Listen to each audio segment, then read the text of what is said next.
Admiral Claire Evans stood on the bridge of the Earth battleship Vengeance, watching the Zephyrian homeworld grow larger on the screen. Behind her, the largest fleet in human history spread across space like an angry constellation. 2 years of war had led to this moment. The Zephyrian Empire was no longer advancing. They were defending their core worlds from an enemy they had created through their own cruelty. The humans weren't just fighting back anymore. They were hunting. "All ships report ready," said her tactical officer. Claire nodded. She had learned to fight in the desperate early days of the war, when human colonies were burning and defeat seemed certain. Now she commanded a fleet that struck fear into alien hearts across the galaxy. "General Webb, are your ground forces ready?" she asked over the communication system. From the assault ships, General Marcus Webb's voice came back strong and confident. "Marines are locked and loaded, Admiral. We've been waiting 2 years for this." Marcus had been a simple soldier when the war began. He had fought in the underground tunnels of Haven and survived the massacre at Liberty. Now he led the human forces that would land on the Zephyrian homeworld itself. The plan was complex, but brutal. Human fleets would attack from 6 different directions while ground forces landed on the planet. But this wasn't just about conquest. This was about sending a message that would echo across the galaxy for centuries. "Begin the attack," Claire ordered. Space filled with fire as hundreds of human ships opened fire on the alien defense fleet. The Zephyrians had learned to fear human tactics during 2 years of fighting. They knew humans would do things no sane species would attempt. Captain Steve Hayes led the first assault wave in the rebuilt Iron Wolf. The mining ship had been destroyed and rebuilt 3 times during the war, but it always came back stronger. Like humanity itself, remember, people? Steve's voice crackled over the radio. "They started this war by killing our families. Today we finish it." The human ships moved like a pack of predators that had finally cornered their prey. They used ramming attacks and suicide runs alongside conventional weapons. They targeted the aliens' command ships and supply vessels, cutting the head off the enemy fleet. On the planet below, General Webb's Marines were landing in the capital city. The Zephyrians had never faced invasion of their homeworld. For 1,000 years they had been the conquerors. Now they were learning what it felt like to be on the other side. The human soldiers fought with a fury that terrified the aliens. These weren't professional soldiers following orders. These were the survivors of burned colonies, the children of murdered families, the descendants of a species that had clawed its way from caves to stars through pure stubbornness. Marcus Webb led his troops through the alien streets, his rifle cutting down any Zephyrian that stood in their way. He thought about Roy Collins dying in the ruins of Haven, about Dan Cooper holding the line at Liberty, about all the humans who had sacrificed everything to reach this moment. "For New Montana," he shouted as his forces advanced. "For Haven, for Liberty, for all the innocents they murdered." The aliens tried to organize a defense, but their command structure was falling apart. Zephyrian generals who had conquered a dozen worlds couldn't understand how their perfect military was being destroyed by supposedly primitive humans. In the orbital battle, Admiral Claire Evans was putting the final pieces of her plan into motion. The main Zephyrian fleet was trapped between 2 human forces, caught in a crossfire they couldn't escape. But the real target wasn't the fleet. It was the massive space station that served as the Empire's military headquarters. Inside that station, the alien leadership was making desperate plans to save their civilization. "Kate, I need you to get us through their defenses," Claire said to her chief engineer. Kate Sullivan had survived the early battles and learned to build weapons from alien technology. Now she controlled the most advanced human ship ever constructed, a fusion of human ingenuity and captured Zephyrian science. "I've got something special for them," Kate said with a grim smile. The Vengeance accelerated toward the space station, its hull glowing with energy. Kate had modified the ship's engines to overload on command, turning the entire vessel into a massive bomb. But they wouldn't need to destroy themselves. They had a better plan. Instead of ramming the station, the Vengeance fired a new type of weapon Kate had invented. It was a fusion of human creativity and alien technology, designed specifically to penetrate Zephyrian shields. The weapon tore through the station's defenses like they were made of paper. Emergency alarms screamed throughout the alien command center as their supposedly impregnable fortress came under direct attack. Inside the station, Admiral Caxoth was watching his empire crumble. The alien who had ordered the first attack on human civilians now faced the consequences of his actions. Human ships filled his screens, destroying everything his people had built. "Sir," his aide reported with terror in his voice, "they're demanding to speak with you." Caxoth knew he had no choice. The human fleet could destroy the station at any moment. He had to try to negotiate, though he suspected it was too late for mercy. The screen activated, showing the bridge of the human flagship. Admiral Claire Evans stood there, flanked by officers whose faces showed no sympathy, no forgiveness. Behind them, the stars were filled with human ships. "I am Admiral Caxoth," he said, trying to keep his voice steady. "I wish to discuss terms of surrender." Claire studied the alien who had started this war. She thought about the images from New Montana, the burning colonies, the murdered children. Her voice was cold as space when she spoke. "There are no terms," she said. "You will order all Zephyrian forces to surrender immediately. Your empire is finished."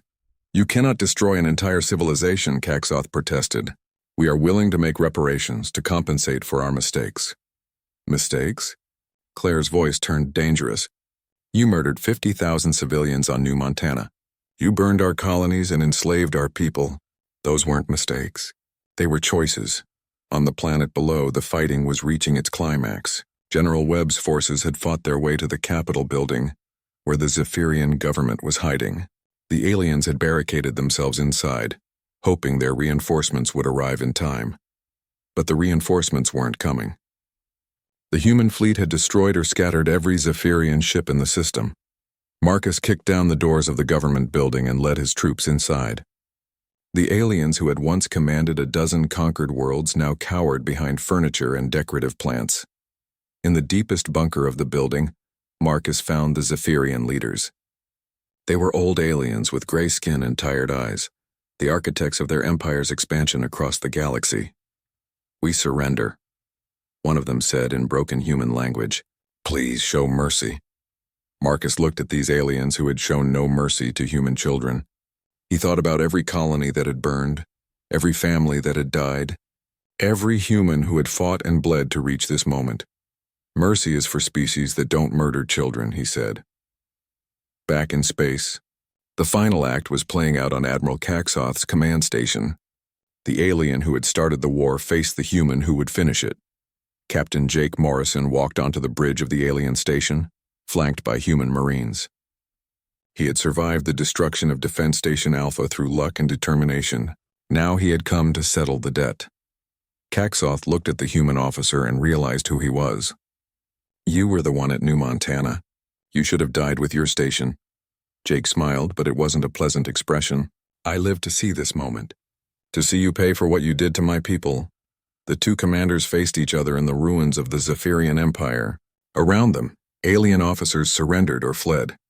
The perfect military machine that had conquered 12 species was broken beyond repair. "Your empire is finished," Jake said. "Your fleets are destroyed. Your worlds are under human control. You have nothing left."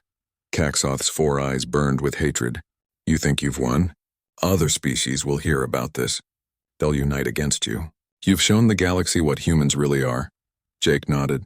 "Good, let them know. Let every species in the galaxy understand what happens when you attack our families, when you murder our children, when you mistake human kindness for human weakness." He drew his sidearm and pointed it at the alien admiral. "You wanted to know what we're made of. This is what we're made of. This is what you get when you cross the line." Caxoth closed his eyes, waiting for death. But Jake didn't pull the trigger. "No," Jake said quietly. "Death is too easy for you. You're going to live. You're going to spend the rest of your life in a human prison, thinking about every choice that led you here. And every day you'll remember that you did this to yourself." The war was over. The Zephyrian Empire surrendered unconditionally. Their fleets were destroyed, their worlds occupied, their government dissolved. The species that had conquered 12 others was now ruled by the primitive humans they had attacked. But the real victory wasn't military. It was the message that echoed across the galaxy. Humanity had shown every species what happened when you attacked their families. They had proven that some enemies were too dangerous to fight, too stubborn to defeat, too angry to reason with. Years later, when other species considered expanding into human space, the massive crystal dome of Vex Prime gleamed under 3 different suns. Inside the Grand Hall, 12 different alien species sat in a perfect circle. Their ships floated outside like metal cities in space. Each one was bigger than anything humans had ever built. Admiral Jake Morrison straightened his blue uniform as he walked into the hall. Behind him, diplomat Lisa Hamilton carried a small device with all of Earth's information. They had traveled 3 months to get here. This was humanity's first chance to join the Galactic Council. The aliens stared at them with curious eyes. Some had 4 arms. Others had skin that changed colors. A few floated in glass tanks filled with strange liquid, but all of them looked at the humans like they were children who had wandered into an adult meeting. "Welcome, creatures from Earth," said Veltar, the council speaker. He was tall and thin with a mouth full of sharp teeth. When he spoke, his teeth clicked together like a machine. "We have studied your application. Please tell us about your military strength." Jake stepped forward. His voice echoed in the huge hall. "Earth has a fleet of 847 ships. Our largest vessel carries 1,900 crew members. We have developed fusion power, plasma weapons, and basic force shields." The hall erupted in sounds that might have been laughter. Some aliens made clicking noises. Others hummed in strange harmonies. A few just shook their heads. "800 ships?" said Commander Zix of the Zephyrian Empire. His biomechanical body sparkled with built-in computers. "Our patrol groups have more ships than your entire fleet." "And fusion power," added Representative Keth from the Arcturus Collective. Her purple skin flashed bright orange, which meant she found something very funny. "We stopped using fusion drives 2,000 years ago." Jake felt his face grow hot, but he kept his voice calm. "We may be new to space travel, but humans are quick learners. We adapt fast to new situations." Adapt? Veltar's teeth clicked faster now. "Show us your largest warship on the display screen." The hall's massive screen lit up with an image of the UES Liberty. It was humanity's pride and joy, 500 meters long with sleek lines and powerful engines. To humans, it looked like the future of space travel. The aliens looked at it and made more laughing sounds. "This is your battleship?" asked General Thox of the hegemony. His rock-like skin rumbled when he talked. "It looks like an escape pod from one of our destroyers." On the screen, images of alien ships appeared next to the Liberty. Each one was at least 10 times bigger. Some were shaped like pyramids. Others looked like metal flowers or spinning wheels. All of them bristled with weapons that could destroy planets. "Perhaps you misunderstood the purpose of this meeting," said Veltar. His voice carried across the hall like a cold wind. "The Galactic Council is for advanced civilizations. Species that can protect themselves and contribute to galactic security." Lisa stepped forward. "Humans have many qualities beyond military power. We are good at solving problems. We work well together.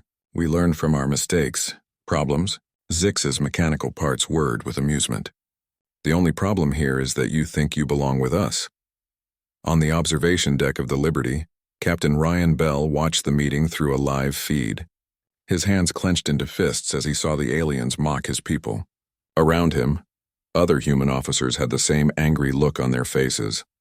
"Sir," said Lieutenant Kate Sullivan, "should we send reinforcements?" Ryan shook his head. "No, this is a diplomatic mission. We knew it would be difficult." Down in the hall, Veltar stood up from his floating chair. "The Council has made its decision. Humanity is denied membership in the Galactic Council. You may reapply when you have real warships instead of toys."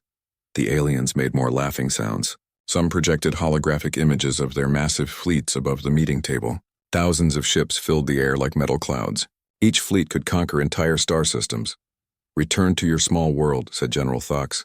"Grow stronger. Maybe in a few hundred years you will be ready to speak with real civilizations."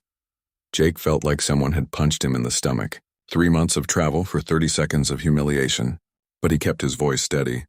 "We understand your decision. Thank you for your time." As the humans walked out of the hall, the aliens continued their meeting as if nothing had happened. They discussed trade routes and border disputes.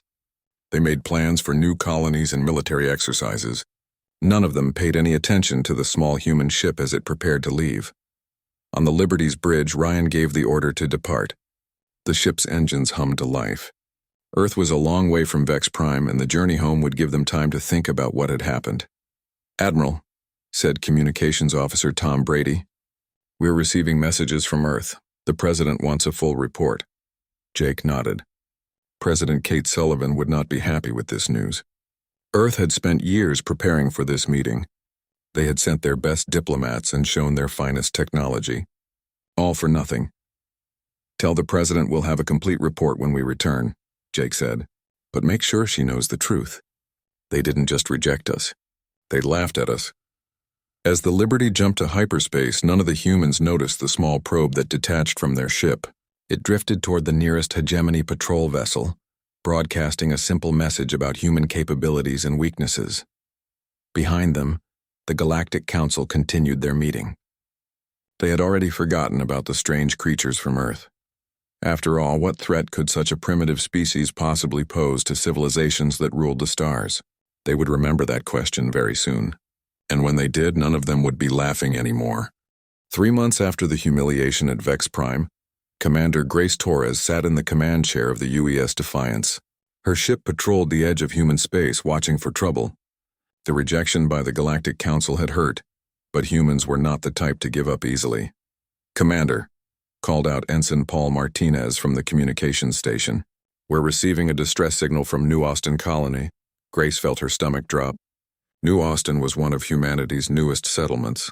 50,000 people had made their home there, building farms and factories on a world that reminded them of Earth. "Put it through," she ordered. The main screen flickered to life. Colony Administrator Janet Parker appeared, but the image was broken and filled with static. Behind her, explosions lit up the sky with orange and red flames. "This is New Austin. Under attack. Unknown ships. Orbital platforms destroyed." The signal cut to nothing but electronic noise. Grace hit the emergency alert button. Red lights flashed throughout the ship as the crew ran to battle stations. "Navigation, set course for New Austin. Maximum speed." "Yes, ma'am," replied Navigator Chris Adams. "ETA 4 hours at full burn." The Defiance raced through space toward the colony. Behind them, 2 more human ships joined the rescue mission. Captain Alex Rodriguez commanded the UES Ranger, while Commander Beth Clark led the medical ship UES Mercy. When they arrived at New Austin, Grace could hardly believe what she saw. The colony's defense platforms floated in pieces around the planet. Huge holes had been burned in the ground where cities used to stand. Smoke rose from burning forests and destroyed settlements. "Detecting alien ships in the system," reported Tactical Officer Tony Garcia. 12 vessels. Configuration matches hegemony battlecruisers. Grace's jaw tightened. The hegemony was one of the most powerful members of the Galactic Council. Their rock-skinned warriors had laughed the loudest when humans asked to join. "Open a channel to the lead ship," she ordered. A familiar face appeared on the screen. General Thox, the same alien who had mocked humanity at Vex Prime. His rocky features showed no emotion as he spoke. "Ah, the primitive humans arrive," he said in his rumbling voice. "You are too late to save your pathetic colony." "Why did you attack New Austin?" Grace demanded. "These were peaceful farmers and scientists." Thox's mouth opened in what might have been a smile. "Because you needed to learn your place in the galaxy. Weak species that refuse to submit must be taught lessons. On the planet below, the destruction was terrible. 10,000 colonists were dead. The rest had fled into the wilderness or hidden in underground shelters. Years of hard work had been destroyed in a single day. This is what happens to species that refuse to know their place," Thox continued. "Return to your small world and remember this lesson." The hegemony ships jumped to hyperspace, leaving the humans alone with their grief and anger. Grace stared at the ruins of New Austin and felt something cold form in her chest. This was not just an attack. It was a message to all of humanity. Back on Earth, Fleet Admiral Dan Cooper received the news in his office at Defense Command. The holographic display showed the devastation at New Austin in painful detail. Around the conference table, the highest leaders of humanity sat in shocked silence. President Kate Sullivan was the first to speak. "How many dead?" 10,000 confirmed, replied Admiral Cooper. 40,000 more homeless and displaced. The hegemony destroyed everything worth destroying. "And the Galactic Council?" asked Secretary of Defense Linda Foster. "Silent," said Admiral Cooper. "No condemnation. No offers of help. Some of their member species are actually celebrating this attack." President Sullivan stood up and walked to the window. Outside, she could see the lights of Earth's largest city stretching to the horizon. Billions of humans lived on this world, working and dreaming and building families. Now they all face the same fate as New Austin. "The galaxy thinks we're weak," she said quietly. "They think we can't fight back." "Ma'am," said General Pete Williams. "Our military analysts have run the numbers. The hegemony alone has 15,000 ships. If we gathered every human vessel in space, we could barely field 1,000. Then we're outgunned 15-1, the president said. Yes, ma'am. President Sullivan turned back to face the room. Her advisors waited for her decision. Some looked hopeful. Others seemed ready to surrender. Admiral Cooper, she said, activate the Special Projects Division. Cooper's eyes widened. Ma'am, are you sure? Once we start down that path, they want to see what real humans can do, the president said. Let's show them. In secret facilities across the solar system, emergency codes were transmitted. Dr. Sam Foster received his activation order at the Titan Research Station. For 30 years, his team had been working on projects that officially didn't exist. All units, this is Lighthouse Control. He broadcast on encrypted channels. Operation Hidden Hand is now active.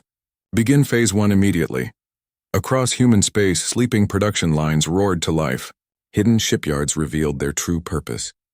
What the galaxy saw as civilian mining operations began producing weapons instead of metals. Meanwhile, the other galactic powers watched humanity's response with amusement. The Zephyrians opened betting pools on how quickly humans would surrender. The Arcturus Collective made jokes about the brave little apes trying to fight real warriors. They'll send their entire fleet against us, predicted Commander Zix during a Zephyrian strategy meeting. 800 ships against 15,000. It will be over in minutes. None of them noticed the strange energy readings coming from the outer edges of human space. Long-range sensors detected ships moving in the darkness beyond the galactic rim, but the signatures were too faint to identify. Captain Alex Rodriguez led the survivors from New Austin back to Earth. The rescued colonists filled the cargo holds of his ship, carrying only what they could save from the destruction. Children cried for lost homes. Adults stared at nothing with empty eyes. Commander, asked his tactical officer, what do you think Earth will do? Alex looked at the stars ahead of them. Somewhere out there, the hegemony waited for humanity's response. They expected surrender or maybe a token gesture of defiance. I think, Alex said slowly, the galaxy is about to learn something new about humans. Behind them, New Austin burned in the darkness, but hidden in that same darkness, other lights were beginning to shine. Ships that had never appeared on any registry were moving toward assembly points. Weapons that didn't officially exist were being loaded onto vessels that the galaxy had never seen. The hegemony had taught humanity a lesson. Soon it would be time for humans to return the favor. Admiral Jake Morrison stood on the bridge of the UES Liberty as it led humanity's response fleet toward hegemony space. Behind him flew 847 ships, every vessel that Earth could officially put into space. It looked impressive to human eyes, but he knew what waited for them. The galaxy was watching. Long-range sensors from a dozen different species tracked the human fleet's movement. Betting pools on 6 different worlds calculated the odds of human survival. Most gave them less than 10 minutes once the fighting started. Admiral, said Captain Ryan Bell from the tactical station, we're detecting observation posts all along our route. The Zephyrians have at least 12 spy ships following us. Jake nodded. Let them watch. They need to see what they think is our full strength. What the spies couldn't detect was the careful timing of this mission. Every move had been planned months in advance. The fleet's route, speed, and formation were designed to show the galaxy exactly what they expected to see. On the hidden research station at Titan, Colonel Pete Williams watched his life's work finally come together. For 30 years, humanity had been preparing for this moment, not just building ships, but creating an entirely new way of thinking about space warfare. Status report, he called out to his team. Phase 1 complete, replied Dr. Nina Carter from her position at the Exotic Matter Laboratory. All civilian vessels have been converted to their true configurations. Across human space, the transformation was remarkable. Ships that had been registered as cargo haulers revealed hidden weapon systems. Mining vessels shed their disguises to become assault craft. Even passenger liners had been built with concealed military capabilities. Captain Lucy Adams felt her ship change around her as the UES Horizon activated its real systems. What had appeared to be a simple merchant vessel was actually a state-of-the-art battlecruiser. The cargo holds opened to reveal fighter bays. The hull sections rearranged themselves to expose heavy plasma cannons. All systems green, reported her tactical officer. We're ready for Phase 2. The real secret wasn't just the hidden weapons. Humanity had learned something from their first contact with alien species. They had studied every piece of technology they could find. Every trade agreement included hidden clauses for technology exchange. Every diplomatic meeting was also an intelligence operation. Dr. Sam Foster had spent decades reverse engineering alien technology. Human scientists had improved on designs that other species considered perfect. They had found ways to combine technologies that aliens kept separate. But the greatest breakthrough came from Dr. Nina Carter's work with exotic matter. She had discovered something that no other species in the galaxy had managed: how to move large structures through hyperspace without traditional engines. Initiating Phase 2, she announced from her laboratory deep inside Titan Station. Space itself seemed to bend and twist. Reality rippled like water, as massive objects began to move through dimensions that normal physics said were impossible to enter. The galaxy's sensors detected the energy burst, but none of them understood what it meant. Admiral Ben Price felt his flagship emerge from hyperspace at the edge of known space. Around him, the true human fleet materialized from the darkness between galaxies. Not hundreds of ships, but tens of thousands. Vessels that had been built in secret shipyards beyond the galactic rim. For 40 years, humanity had been playing a careful game. Every failed colony mission had actually been successful. Every lost exploration ship had found new places to build hidden bases. While the galaxy watched Earth's obvious activities, humans had been creating a second civilization in the empty spaces between stars. Fleet status report, Admiral Price requested. 37,000 ships now in formation, replied Captain Steve Reynolds from the command vessel UES Thunder. Mobile shipyards are still producing new units. Fighter squadrons report ready for deployment. The numbers were staggering. Carriers the size of cities deployed fighter wings that stretched across entire star systems. Dreadnoughts that dwarfed anything in known space moved into attack positions. Mobile factories continued building new ships even as they traveled toward the battle zone. Meanwhile, the hegemony waited confidently for humanity's arrival. General Thox commanded 15,000 ships from his flagship, the Granite Fist. He had arranged his fleet in a traditional battle line, designed to demonstrate overwhelming superiority. The humans should arrive within 6 hours, reported his tactical officer. Intelligence suggests they bring their entire military force. 800 ships against 15,000, Thox rumbled with satisfaction. This will be the shortest war in galactic history. What he didn't know was that human intelligence had been studying hegemony tactics for decades. Every battle formation, every strategic doctrine, every weakness in their technology had been cataloged and analyzed. Captain Amy Foster monitored galactic communications from her spy ship hidden in an asteroid field. The chatter between alien fleets was filled with confidence and amusement. None of them suspected what was really coming.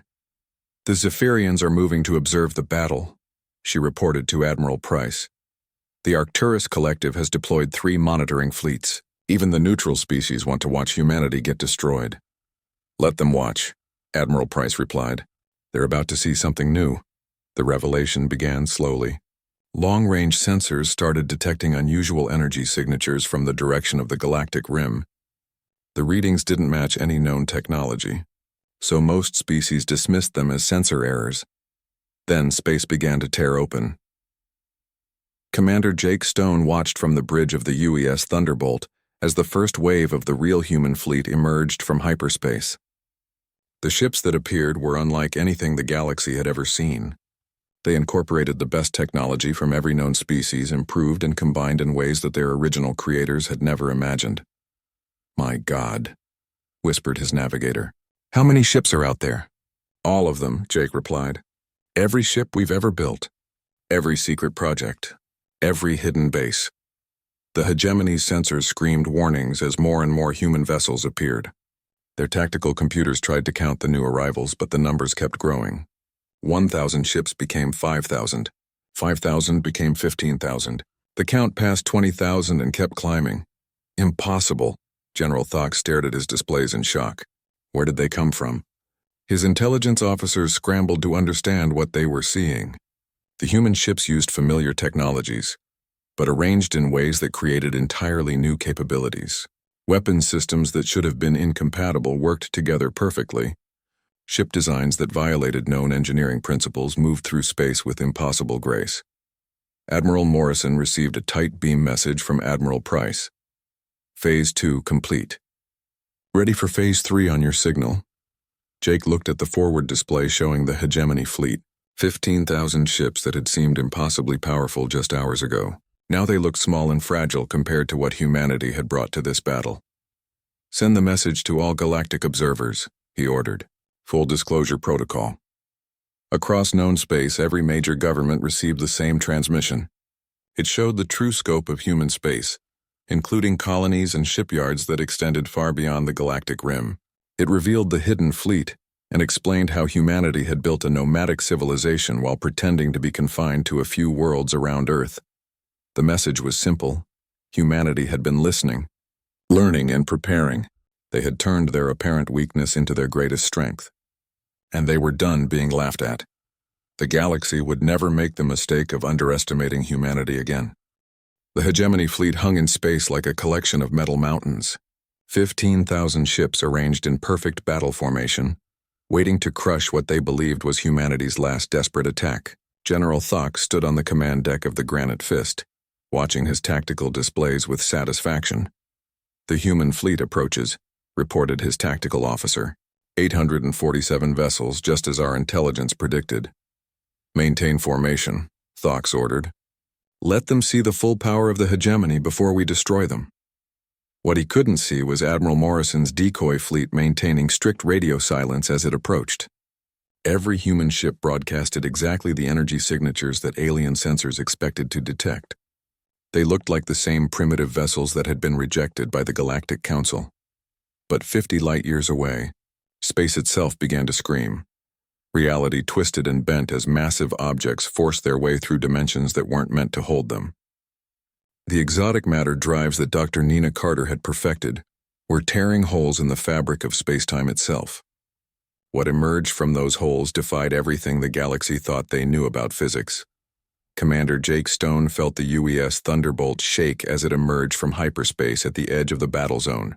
Around him, the real human fleet materialized like a nightmare made of metal and energy. Thousands of ships that had never appeared on any galactic registry filled the darkness with their presence. Fleet deployment complete, reported Captain Steve Reynolds from his position aboard the command ship. All vessels report ready for combat operations. The numbers were beyond anything the galaxy had imagined. 43,000 ships in the first wave alone, carriers that stretched for hundreds of kilometers, deployed fighter squadrons that blotted out the stars. Dreadnoughts the size of small moons moved into attack positions with weapons that could crack planets. On the observation deck of a Zephyrian spy ship, Commander Zix watched his sensors struggle to process what they were detecting. "This is impossible," he whispered. "Where did these ships come from?" His biomechanical systems worked frantically to analyze the new arrivals. The human vessels used familiar technologies but combined in ways that created entirely new capabilities. Shield systems that should have been incompatible were working together to create barriers stronger than anything he had ever seen.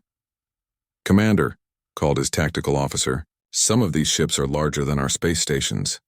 Meanwhile, aboard the Granite Fist, General Thock stared at his displays in growing horror. The tactical computer had stopped counting human ships at 50,000. New vessels continued to emerge from hyperspace, each one more advanced than anything in the hegemony arsenal. "Sir," stammered his communications officer, "we're receiving surrender requests from our own fleet." "Surrender?" Thox's rocky voice cracked with disbelief. "We outnumber them." "No, sir," the officer replied quietly. "They outnumber us by at least 3-1. The revelation was spreading across the galaxy at light speed. Every major power had spy ships or monitoring stations watching the confrontation. What they saw challenged everything they thought they knew about humanity. Captain Amy Foster monitored the communications chaos from her stealth ship. The Arcturus Collective was frantically recalculating human military strength. The Zephyrian Empire had gone to full alert status. Even the neutral species were scrambling to update their intelligence files. "The Kaleth Syndicate is requesting immediate diplomatic contact," she reported to Admiral Price. "They want to discuss trade agreements. Tell them to take a number." Admiral Price replied grimly. "Everyone's going to want to be our friend after today." The transformation of galactic politics was happening in real time. Species that had mocked humanity were suddenly sending diplomatic messages. Trading guilds that had ignored human requests were offering exclusive contracts. Military alliances that had rejected Earth's applications were begging for security, partnerships. But the most shocking revelation was yet to come. Dr. Sam Foster activated the final phase of Operation Hidden Hand from his command center on Titan. All units begin full disclosure protocol. Show them everything. Across human space, the true scope of their civilization became visible. Hidden shipyards that had been operating for decades revealed themselves. Secret colonies reported their populations. Manufacturing centers that didn't officially exist began broadcasting their production capabilities. The galaxy learned that humanity had been building not just ships, but an entire nomadic infrastructure. Mobile shipyards that could construct fleets while traveling between stars. Self-sufficient colonies that could relocate to new systems in a matter of days. Even their home planets had hidden capabilities that sensors had never detected. We've been watching the wrong humans, realized Representative Keth of the Arcturus Collective, as she studied the intelligence reports flooding in. While we focused on Earth, they built a second civilization in dark space. The psychological impact was devastating. Every alien government had to confront the same terrible truth. They had been completely fooled. The primitive species they had rejected and mocked had been playing a game so sophisticated that none of them had even realized it was happening. Admiral Morrison's decoy fleet finally broke radio silence. Hegemony vessels, this is Admiral Morrison of the Earth Defense Force. You are surrounded and outgunned. Surrender immediately or face the consequences. General Thox looked at his tactical displays one more time. 15,000 hegemony ships faced nearly 60,000 human vessels. Ships that were larger, faster, and more heavily armed than anything his species had ever built. How? He asked the empty air. How did you do this? The answer came from an unexpected source. President Kate Sullivan's voice echoed across every communication channel in the system. You taught us that the galaxy respects only strength, she said, so we became strong. You laughed at our small fleet, so we built a bigger one. You thought you knew everything about humanity. You were wrong. The broadcast continued, explaining how humans had used their apparent weakness as camouflage, how they had studied alien technology and improved on it, how they had turned every diplomatic rejection into an intelligence opportunity. We learned that showing your full strength to strangers is foolish, the president continued. We learned that being underestimated is an advantage. Most importantly, we learned that the galaxy needed someone to show them what real strength looks like. Captain Lucy Adams watched from the bridge of the UES horizon as hegemony ships began powering down their weapons. The massive fleet that had seemed so threatening just hours ago was surrendering without firing a shot. Admiral Morrison, she called over the fleet communications network. The hegemony flagship is requesting permission to surrender. Accepted, Morrison replied. Take them into custody. Make sure they're treated well. Today we show the galaxy what humanity is capable of. Tomorrow we show them what humanity stands for. The battle was over before it had truly begun, but its effects would ripple across the galaxy for generations. Every species would have to recalculate their relationship with humanity. Every government would have to decide whether they wanted to be friends or enemies with a species that could hide entire fleets in the darkness between stars. As the human fleet took control of hegemony space, one message echoed across every channel in the galaxy. Humanity was no longer asking for a seat at the table. They were bringing their own table, and everyone else was invited to join them on equal terms.